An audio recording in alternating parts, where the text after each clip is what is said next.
Continuando con los teoremas relativos a las funciones derivables, veamos ahora el teorema de Cauchy.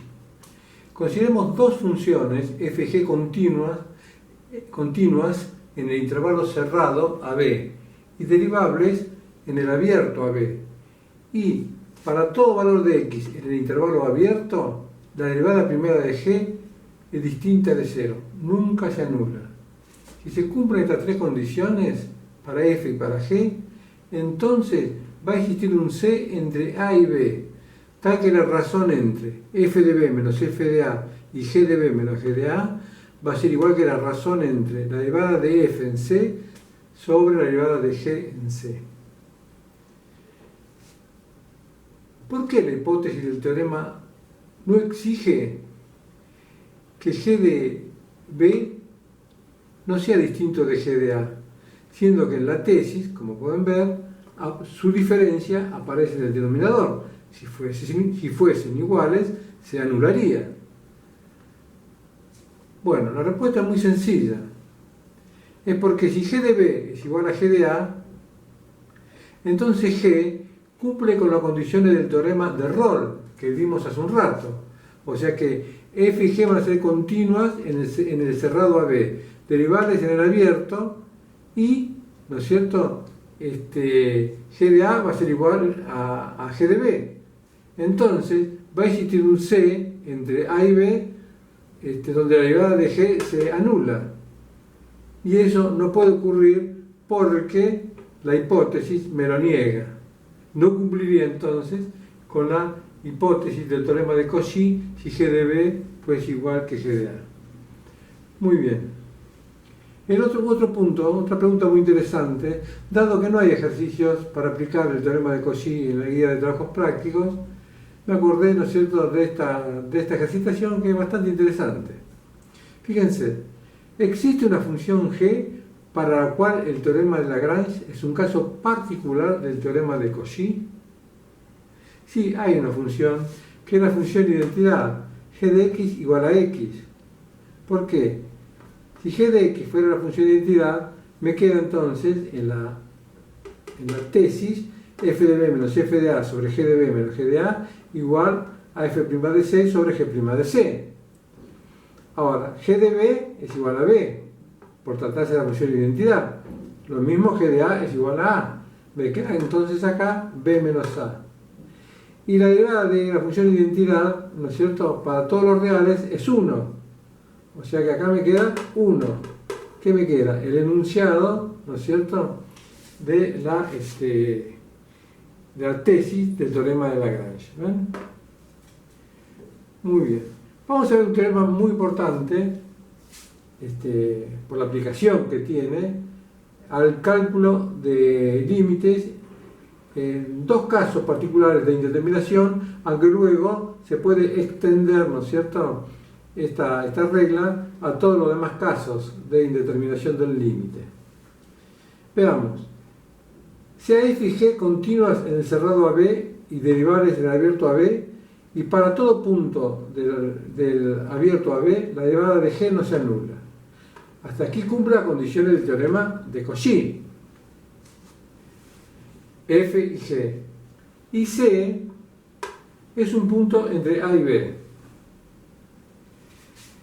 Si los límites de f y g en C, ¿no es cierto?, son iguales a 0, o sea, si f y g son infinitésimos en x igual a c, o bien, ¿no es cierto?, f y g son infinitos en x igual a c, entonces, si existe el límite del cociente de las derivadas, en este orden, f' de x sobre g' de x, también va a existir el límite del cociente entre f de x y g de x y van a ser iguales.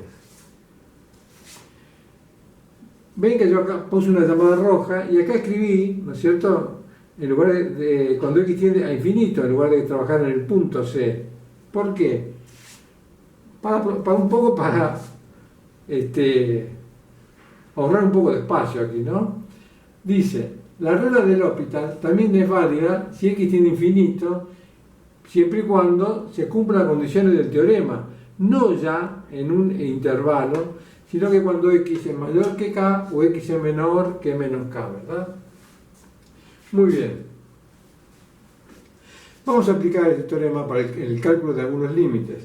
Comencemos para los casos inmediatos, o sea, para los cocientes de infinitesimos o cocientes de infinitos, tanto en un punto como en el infinito. Muy bien.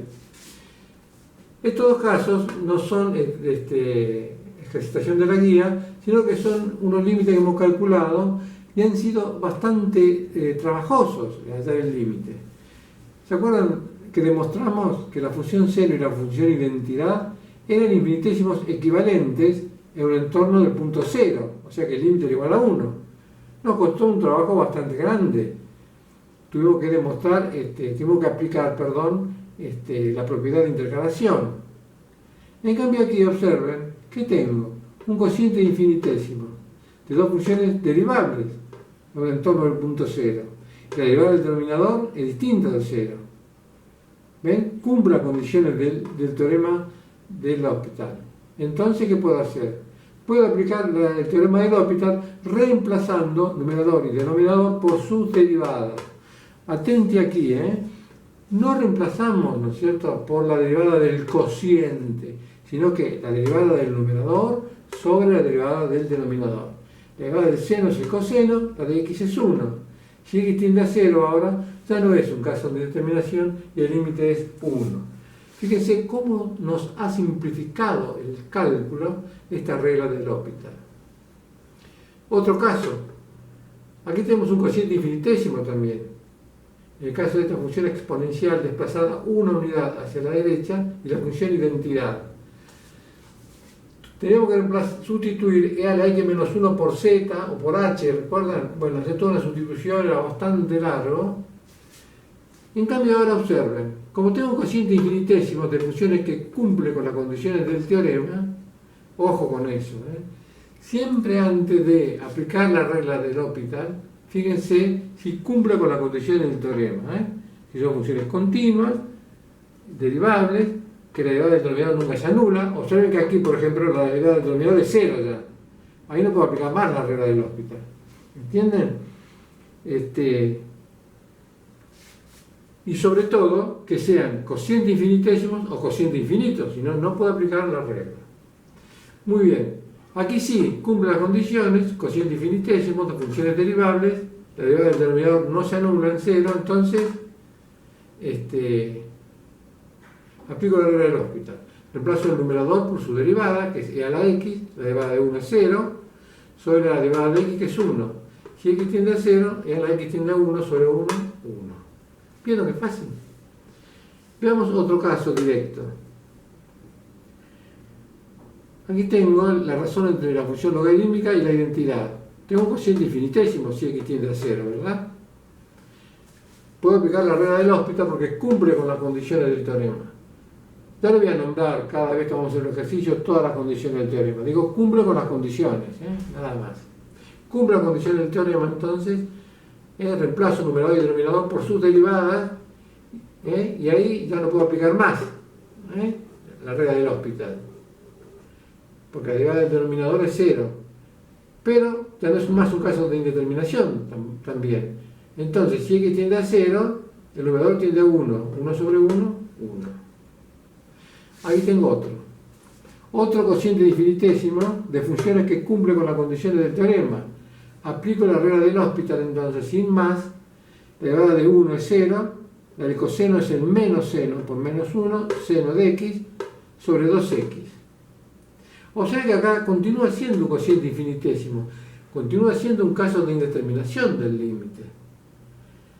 Un alumno observador y estudioso que observa de que seno de x sobre x tiende a 1 si x tiende a 0. El límite es un medio. Pero, como es un cociente infinitésimo de funciones que siguen cumpliendo con la regla, con las condiciones del teorema de L'Hopital, puedo seguir derivando entonces. En general, el alumno deriva hasta la muerte. ¿Qué hacemos acá entonces? Derivamos, la derivada del seno es el coseno, la de 2x es 2. Ahí ya no es más un caso de indeterminación, aplico el límite, el coseno tiende a 1 si x tiende a 0, un medio es el límite.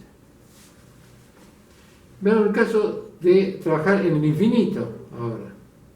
Si x tiende a más infinito, porque si se habla del logaritmo de x, el dominio del logaritmo son los reales positivos, ¿no? No puede tender a menos infinito, x. Si x tiende a más infinito, entonces el logaritmo tiende a más infinito. Si x tiende a más infinito, x cuarta tiende a más infinito. Un cociente de infinitos, entonces, ahí yo lo puse, ese cociente, vamos a colocarlo, así les queda a ustedes. ¿Ven?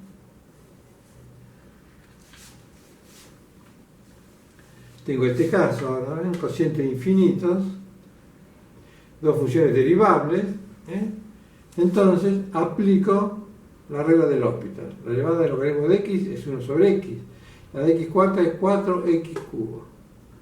Bueno, y estudia ahora la existencia del límite.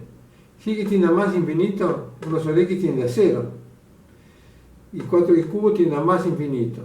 Ya no es un caso de indeterminación el cociente de un infinitésimo sobre un infinito, es un infinitésimo. A una cantidad muy pequeña lo divido por un número cada vez más grande y se hace cada vez más pequeño, tiende a 0. Muy bien. Todo esto es muy lindo, es muy fácil entonces, dado cociente de infinitesimos o cociente de infinitos en un punto o en el infinito, aplicar la regla del L'Hopital, siempre y cuando cumpla las condiciones. Pero, ¿y en los demás casos del límite? Bueno, en los demás casos no se puede aplicar la regla del L'Hopital sin más. Habrá que hacer algunas transformaciones algebraicas, habrá que aplicar propiedades de logaritmos, identidades trigonométricas, etc. Y llevarla a una forma de cociente de infinitésimos o cociente de infinitos para ahí sí aplicar la regla del L'Hopital. En general, en cada caso se resuelve de una manera, digamos, similar, ¿no? O sea, no hay cambios en cuanto a la mecánica de la resolución de estos distintos casos de indeterminación. Vamos al primero, el producto de un infinitésimo por un infinito. ¿Cómo se resuelve? Veamos. Acá tengo un límite, el 9g. Si x tiende a 0 por derecha, x cuadrado tiende a 0 por derecha. Si x tiende a 0 por derecha, el logaritmo tiende a menos infinito. Muy bien. Tengo el producto entonces de un infinitésimo por un infinito. ¿Cómo se resuelven estos casos? Bueno, el inverso multiplicativo de uno de los dos factores pasa al denominador. ¿Cuál es el inverso multiplicativo de x cuadrado? 1 sobre x cuadrado. Y el logaritmo de x, 1 sobre x. O paso 1 sobre x cuadrado al denominador o 1 sobre x. Conviene, ¿no es cierto? Como la derivada del logaritmo es un poquito más complicada, cuando está en un cociente, pasar esta función potencial al denominador. Muy bien, hago esto.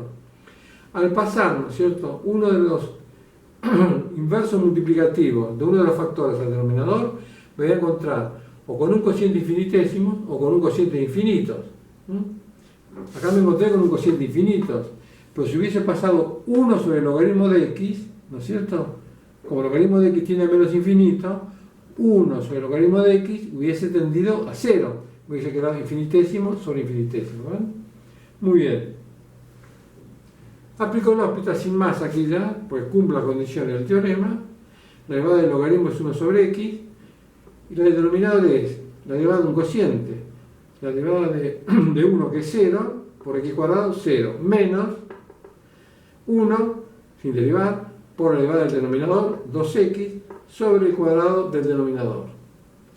Llegado acá, cuando veo un poco turbio, ¿no es cierto?, la expresión que me quedó después de derivar, bueno, hago cuentas y limpio un poco. Observen, acá me queda 1 por x cuarta, x por 2x, 2x cuadrado. Y el signo menos lo pongo aquí. Muy bien. Si x tiende a 0, tengo un cociente de infinitésimos ahora. ¿Qué hago? Cociente de polinomios. Salvo la indeterminación, divido por x cuadrado, numerador y denominador, y aplico el límite, y el límite es 0. Entonces, siempre el método es el mismo, acá, el producto de infinitésimo por infinito. Uno de los dos factores, su inverso multiplicativo, pasa al denominador y voy a obtener un cociente de infinitos o de infinitésimo. ¿Cómo resolvemos ahora un caso de indeterminación del límite del tipo suma de infinitos de distintos signos? No podemos aplicar la regla del L'Hopital en este caso directamente. Tenemos que hacer algunas transformaciones y llevarlos, como en el caso anterior, a un cociente de infinitos o a un cociente de infinitésimos. Veamos. Si x tiende a 0 por derecha, 1 sobre x tiende a más infinito.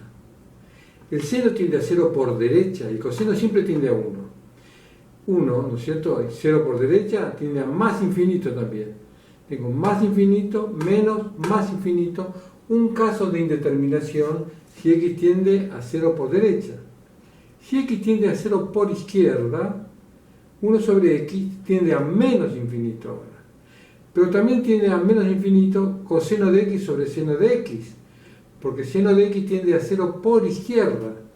Entonces tengo menos infinito, menos, menos, más infinito, entonces menos, más infinito, me queda una suma de infinitos de distintos signos también por la izquierda de 0. ¿Cómo se resuelve este caso de indeterminación? ¿Cómo transformo esta suma de infinitos de distintos signos en un cociente de infinitésimos o en un cociente de infinitos? Muy sencillo. Hay que hacer cuentas. Hacemos cuentas. Sumamos estas fracciones. Sacamos como un denominador, dividimos el común denominador, que es x por seno de x, por cada uno de los denominadores, en este caso por x, me queda seno de x, por 1 seno de x. Luego, x por seno de x dividido seno de x es x, por coseno de x por coseno de x.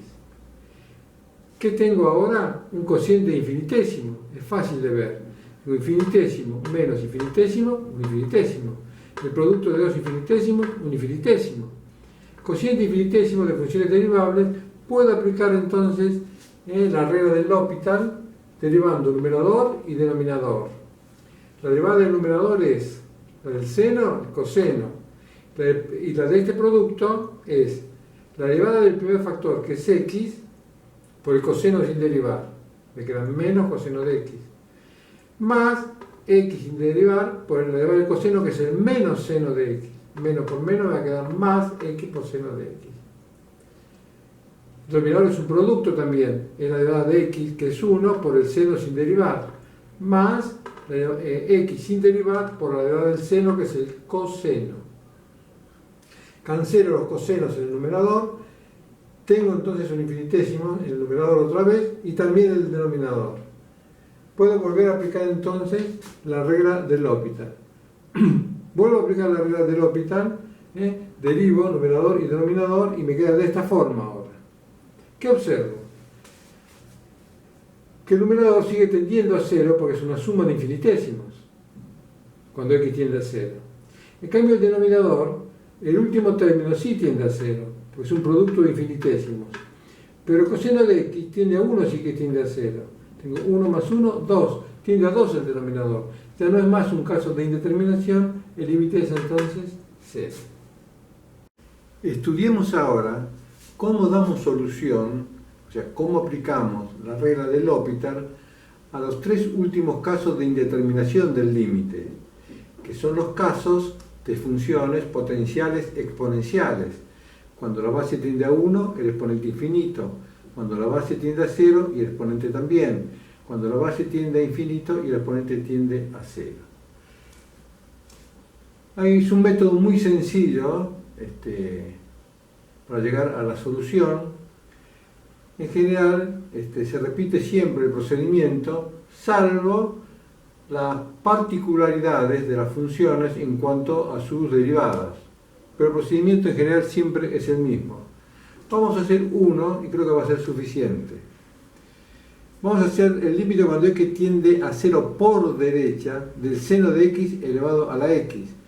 Tiende a 0 por derecha porque si tendiese por izquierda la base sería negativa y no sería ya una función exponencial. Muy bien.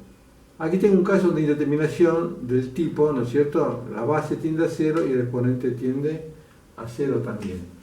¿Cómo damos solución? Primero, aplicamos logaritmos a ambos miembros. ¿eh? En todo caso le pondremos un nombre a la función, en este caso le puse f de x, le pueden poner y también. ¿eh? Doy nombre a la función y aplico logaritmos naturales a ambos miembros, dado que son positivos los dos miembros, porque esta es una función exponencial. En el siguiente paso, el segundo miembro, aplicando propiedades de logaritmos, expreso, ¿no es cierto?, este logaritmo de una potencia como el exponente por el logaritmo de la base. Aplico el límite cuando x tiende a 0 en el paso siguiente y siempre en el primer miembro voy a tener el límite de un logaritmo, con lo cual lo puedo transformar como el logaritmo del límite. Y en el segundo miembro, siempre, cualquiera sea el caso que se nos presente, voy a obtener el producto de un infinitésimo por un infinito. No se olviden, acá siempre me tiene que dar en el segundo miembro el producto de un infinitésimo por un infinito. Uno de los dos miembros, uno de los dos factores, su inverso multiplicativo, tiene que pasar al denominador. Preferentemente no utilicen el logaritmo de x porque su derivada suele ser un poco complicada. El otro factor, ¿no es cierto?, su inverso multiplicativo es el que pasa al denominador entonces. ¿Qué me queda ahora en el segundo miembro? Un cociente infinito. O me va a quedar también un cociente infinitésimo si pasara el otro factor, el logaritmo del denominador. Muy bien. Aquí puedo aplicar la regla del L'Hopital entonces. Observen que aquí ya no uso más el entonces, la implicación, pongo el signo igual. Ojo, no nos tenemos que olvidar que en realidad estamos calculando el logaritmo del límite, no el límite. Muy bien, aplico L'Hopital entonces aquí. La derivada del logaritmo del seno de x es 1 sobre seno de x por la derivada del seno, que es el coseno. La derivada del denominador es la derivada de un cociente. La derivada del numerador, que es 1, 0, por x sin derivar, 0. Menos 1 sin derivar por la derivada de x, que es 1, sobre el cuadrado del denominador, que es x cuadrado. Después de derivar, ¿no es cierto?, al aplicar la regla del L'Hopital, me conviene ordenar un poco, ¿no es cierto?, la función. Aquí presupuesto como el signo menos lo pongo aquí y me queda coseno de x por x cuadrado sobre seno de x por 1. Ve que me quedó bastante ordenado y me quedó un cociente de infinitésimo, como pueden ver. Como me quedó un cociente infinitésimo de funciones derivables que cumple con la condición del teorema de L'Hopital, vuelvo a derivar entonces. ¿Ven? La derivada de x cuadrado por coseno de x es 2x por el coseno sin derivar más x cuadrado sin derivar por la derivada del coseno, que es menos seno. Por eso me queda restando acá. El signo menos persiste, aquí. La derivada del denominador es el coseno de x. Estudiamos el límite ahora. Y vemos que el numerador tiende a 0 y el denominador tiende a 1. Ya no es un caso de indeterminación del límite. Es un infinitésimo. Muy bien. No olvidemos que este no es el límite que buscamos, sino que es el logaritmo del límite de la función. Entonces, el logaritmo del límite de la función es igual a 0. Por definición de logaritmos, el límite entonces va a ser igual a e, la base c acá, e a la 0 o sea igual a 1. Concluyo finalmente diciendo que el límite cuando x tiende a 0 por derecha del seno de x a la x es 1. Este método entonces es siempre el mismo. Recordemos, le ponemos un nombre a la función, aplicamos logaritmos a ambos miembros, bajamos el exponente del segundo miembro, aplicamos límites. El primer miembro me queda el logaritmo de un límite, en el segundo el producto de un infinitésimo por un infinito. Aplico L'Hopital y llego al final. Muy bien. Veamos las condiciones suficientes para la existencia de extremos relativos. Ya habíamos visto nosotros el signo de la derivada primera que me indicaba, ¿no es cierto? Y además vimos las condiciones necesarias para la existencia de extremos. Vimos el teorema de Fermat.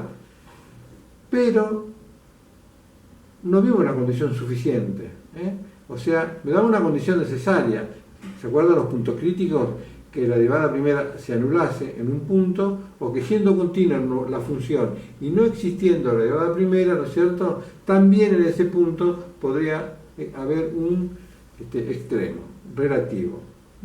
Pero vamos a ver cómo podemos afirmar la existencia, ¿no es cierto?, de extremos relativos en esos puntos críticos. Muy bien. Sea entonces un punto crítico del dominio de f. Entonces, para todo entorno con centro en A y radio delta, si X se encuentra en un semientorno a la izquierda de A, ¿lo ven?, y la derivada es positiva, y además, si X en un semientorno a la derecha de A, ¿no es cierto?, la derivada primera toma signos negativos, entonces, ¿no es cierto?, el punto AF de A es un máximo relativo. ¿Ven aquí? La derivada pasa de positiva, o sea, de creciente la función, a negativa, la función a ser decreciente. Crece a la izquierda del punto, decrece a la derecha, está claro que tengo un máximo relativo ahí. Aquí marqué con rojo para ahorrar espacio, cuando tengo un mínimo relativo. Cuando a la izquierda del punto la derivada primera es negativa, o sea que crece la función y crece a la derecha, la derivada primera es positiva. Ese es el criterio del signo de la derivada primera. Vamos a ver el criterio del signo de la derivada segunda.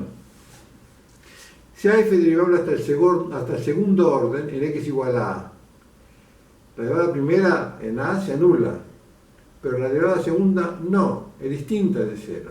Entonces, bajo estas condiciones, si la derivada segunda es positiva en el punto A, ¿lo ven?, donde x igual a es un punto crítico. ¿Por qué? Porque la derivada primera se anula. Observen que este criterio me sirve para los puntos críticos de primera especie, cuando la derivada primera se anula, pero no cuando la función es continua, pero la derivada primera no existe. O sea, los puntos críticos de segunda especie. No me sirve entonces este criterio para los puntos críticos de segunda especie. Tampoco me sirve si la derivada segunda se anula, ¿no? Bueno, muy bien, o sea que es bastante relativo la aplicación de este criterio, ¿no? Está sujeto a algunas condiciones, no así este criterio, el signo de la derivada primera. Entonces, si la derivada segunda es positiva, es negativa en el punto, entonces AF de A es un máximo relativo. En cambio, si es positiva, va a ser un mínimo relativo. Esto tiene que ver con las concavidades, ¿no? Si la derivada segunda es menor que 0, va a ser cóncava hacia abajo, va a tener esta forma. O sea, va a tener un máximo. Si es menor que 0, un mínimo, perdón. Si es menor que 0, ahí me hice un lío bárbaro. Si es negativa, ¿no es cierto?, va a ser cóncava hacia abajo, bien digo, o sea, va a tener un máximo. Y si es positiva, va a ser cóncava hacia arriba y va a tener mínimo. Muy bien. Vamos a ver un ejemplo entonces de lo que acabamos de ver, ¿no es cierto? Cómo estudiamos crecimiento y extremos de una función. Veamos esta función racional, un cociente de polinomio. Lo primero que tenemos que establecer cuando hacemos el estudio de una función, aunque sea parcial, ya vamos a ver el estudio completo, un poco más adelante, de la función, siempre debemos indicar el dominio. Cualquier estudio, aunque sea parcial, aunque sea asíntota nada más, aunque sea crecimiento nada más, entonces debemos siempre establecer el dominio para no meter la pata, ¿no? Por ahí es una función logarítmica cuyo dominio son los reales positivos y decimos de menos infinito a más infinito crece. No puede ser eso. Nos salimos del dominio. Muy bien, hallamos la derivada primera, hallando la derivada del numerador, que es 1, por el denominador sin derivar, menos el numerador sin derivar por la derivada del denominador, todo sobre el cuadrado del denominador. Hacemos cuentas y llegamos al signo de la derivada primera. Llegamos a la fórmula o a la expresión de la derivada primera. Anulamos la derivada primera para hallar los puntos críticos. Anulo este cociente, el denominador nunca vale 0, lo que se anula es el numerador, ¿ven? Anulo el numerador, ¿ven? Y haciendo pasaje de términos aquí, aplicando módulos, me encuentro con que x es igual a 1 o x es igual a menos 1. Esos son los puntos críticos. Una de las maneras de visualizar, ¿no es cierto?, el crecimiento, los intervalos de crecimiento y decrecimiento y los extremos de una función, es sobre la recta numérica marcar con puntos gordos los puntos críticos, ¿ven? Menos 1 y 1. Y sobre esa recta, marcar las conclusiones a las que vamos arribando. Veamos. Vamos a aplicar, para estudiar crecimiento, el signo de la derivada primera. Y de paso, vemos también los extremos. Si la derivada primera es positiva, el denominador siempre es positivo. Debe ser positivo el numerador, entonces. ¿Ven? De donde la derivada primera va a ser positiva entre menos 1 y 1. Esto es fácil de resolver, ¿no? ¿Ven? Entre menos 1 y 1, la derivada primera es positiva. Entonces, crece en el intervalo abierto menos 1, 1. La derivada primera va a ser negativa si x es mayor que 1 o x es menor que menos 1, resolviendo fácilmente esta inecuación. ¿Ven? De menos infinito a menos 1 decrece, y del intervalo abierto en 1 más infinito también. Entonces, por lo que vimos aquí, por el criterio del signo de la derivada primera, decrece a la izquierda menos 1, crece a la derecha de 1 la función, tengo un mínimo relativo. Crece a la derecha de 1, crece a la izquierda de 1, perdón, decrece a la derecha de 1, tengo un máximo relativo en 1 entonces. Vamos a aplicar ahora el criterio de la derivada segunda. Derivamos la derivada primera, es la derivada del numerador por el denominador sin derivar, menos el numerador sin derivar por la derivada del denominador, todo sobre el cuadrado del denominador.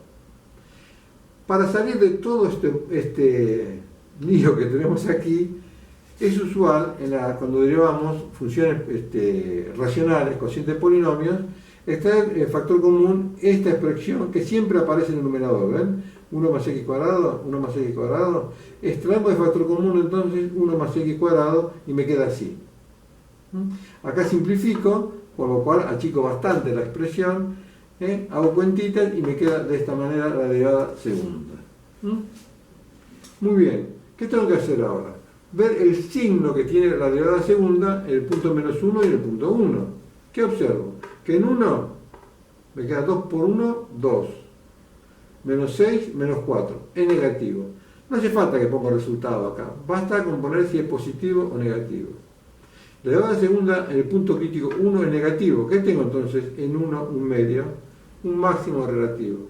¿De dónde saqué un medio? Y a la imagen, ¿ven? Por f de 1. Si x es igual a 1, 1 sobre 1 más 1, 2, un medio. El menos 1, ven acá, la derivada de la segunda es positiva, porque acá me queda menos 6 por menos 1, 6. Menos 2 por menos 1, menos 2, 6 menos 2, 4 es positiva. Entonces tengo en el punto menos 1, menos un medio ahora, un mínimo relativo.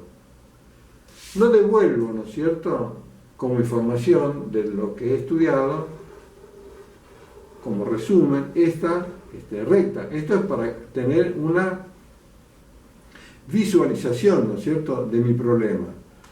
¿Cómo devuelvo toda la información que acabo de encontrar? De esta manera. Los intervalos de crecimiento y decrecimiento los expreso así.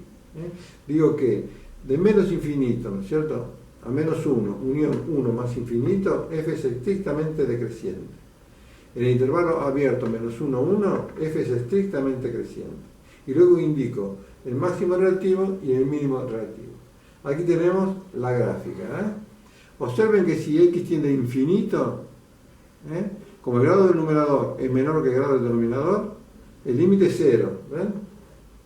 Y igual a 0 es asíntota horizontal entonces. ¿Ven? Y aquí tenemos el máximo y el mínimo. Vemos que de menos infinito a menos 1 decrece. De menos 1 a 1 crece, ahí alcanza su máximo, y de 1 más infinito vuelve a decrecer. Definamos concavidad de una función. Sea f derivable en el intervalo abierto a b, c es un punto interior de ese intervalo, y t de x es la recta tangente al gráfico de f en el punto CF de C. Decimos que la gráfica de f es cóncava hacia arriba en el punto CF de C si en un entorno del punto C la función toma valores mayores que el de la recta tangente. Sería este punto, por ejemplo, ¿ven? En un entorno de este punto, la función toma valores mayores que la recta tangente. O, gráficamente, diremos que la gráfica de f se encuentra por encima de la recta tangente en un entorno de este punto. Y decimos que la gráfica de f es cóncava hacia abajo, siempre ahorrando espacio aquí, es cóncava hacia abajo en el punto CF de C, si, ¿no es cierto?, la ecuación, la gráfica de la recta tangente se encuentra ahora por encima de la gráfica de la función. O lo que es lo mismo, que la tangente toma valores mayores que la función en un entorno de este punto. Vamos a ver el signo de la derivada segunda. ¿Qué significado tiene? Si para todo valor de un intervalo abierto la derivada segunda es positiva, entonces la gráfica de f es cóncava. Cóncava hacia arriba, cóncava positiva, son sinónimos. Cóncava hacia abajo, convexa, cóncava negativa, también son sinónimos. Yo utilizo ambos términos en forma indistinta. Bueno, entonces, si la derivada segunda es positiva, la gráfica de f es cóncava en todo el intervalo. En cambio, si la derivada segunda tiene valores negativos en todo punto, ¿no es cierto?, del intervalo abierto a b, f va a ser en ese caso convexa en el intervalo a b. Convexa y cóncava.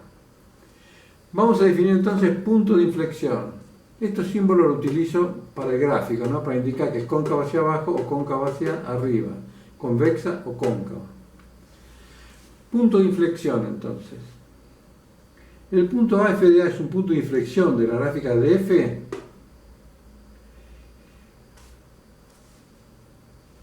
Si tiene en ese punto recta tangente, horizontal, vertical u oblicua. Y además, en un entorno del punto A,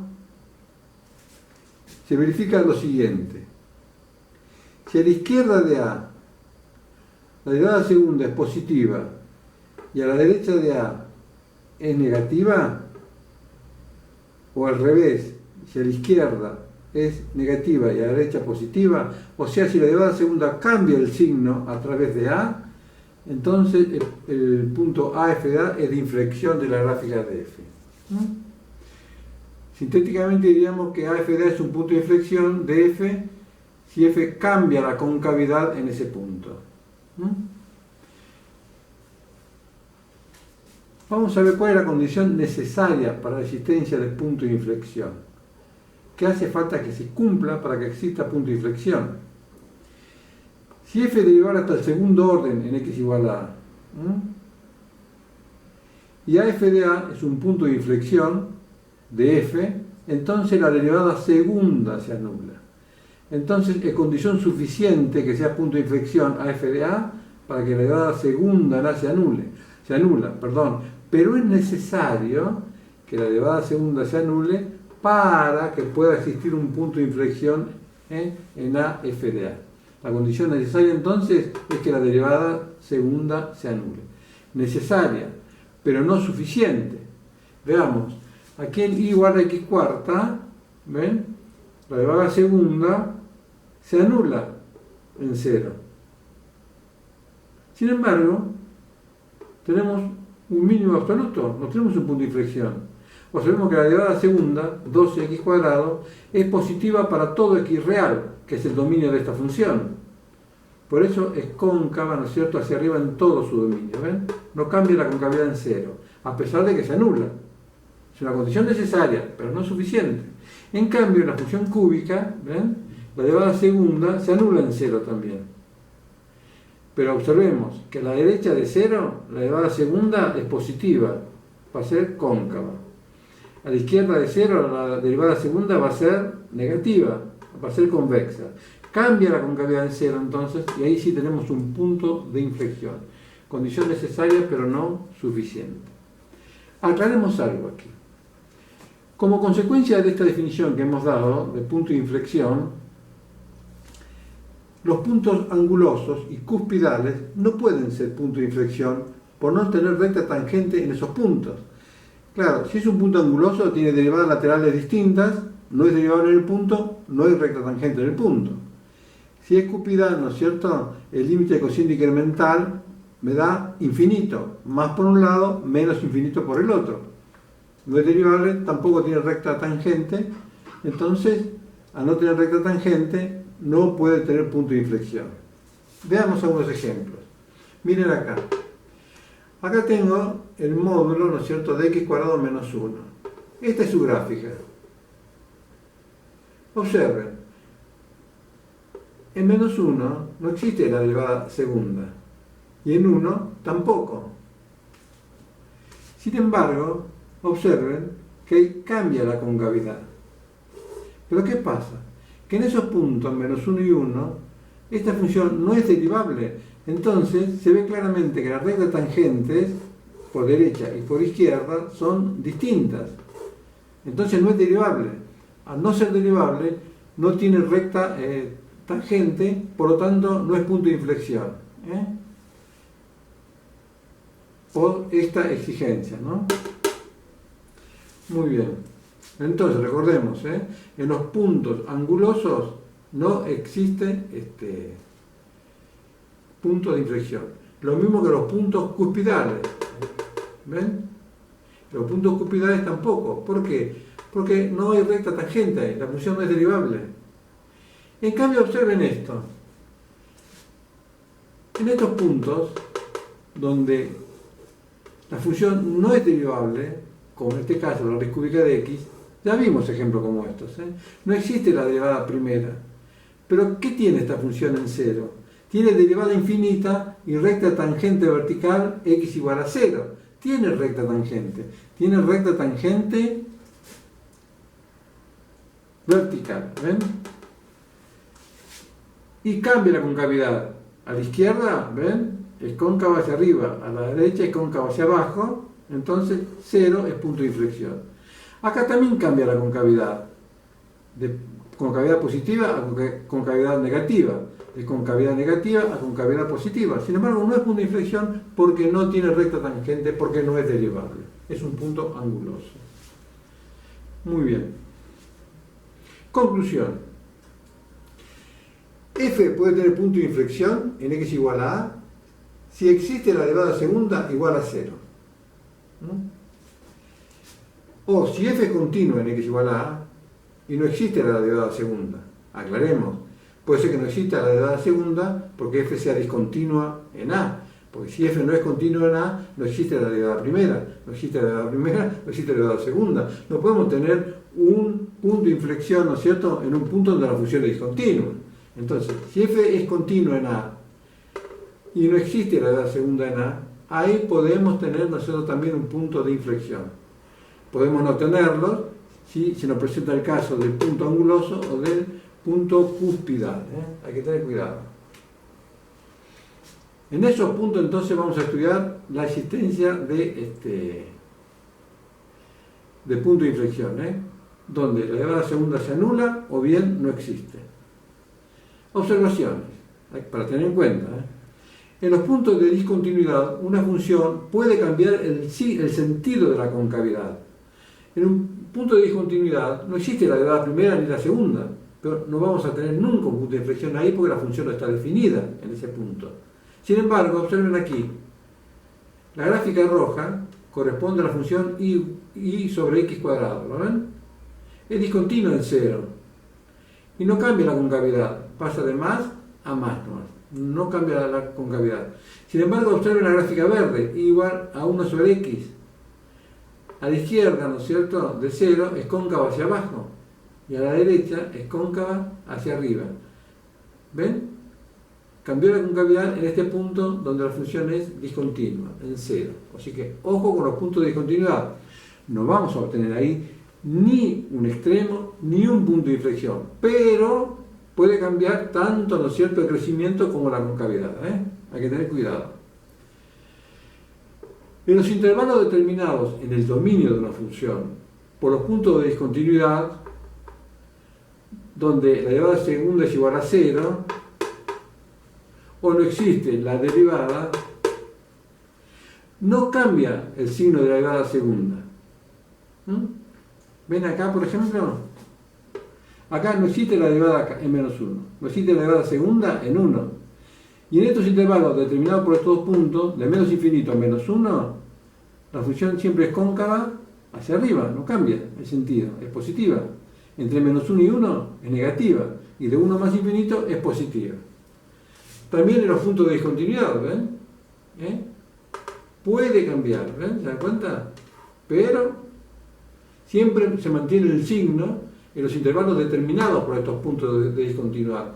De menos infinito a 0 siempre va a ser cóncava hacia abajo. Y de 0 a más infinito siempre va a ser cóncava hacia arriba. No va a cambiar el sentido de la concavidad entonces en los intervalos determinados por los puntos de discontinuidad y los puntos donde la derivada segunda se anula o bien no existe. Muy bien.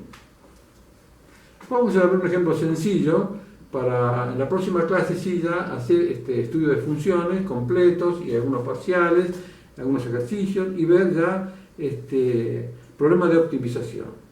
Vamos a ver esta función cúbica, cuyo dominio son los reales. La derivada primera, es fácil ver, es 3x cuadrado más 2. Esta derivada primera para cualquier valor de x, positivo, negativo o 0, es positiva siempre.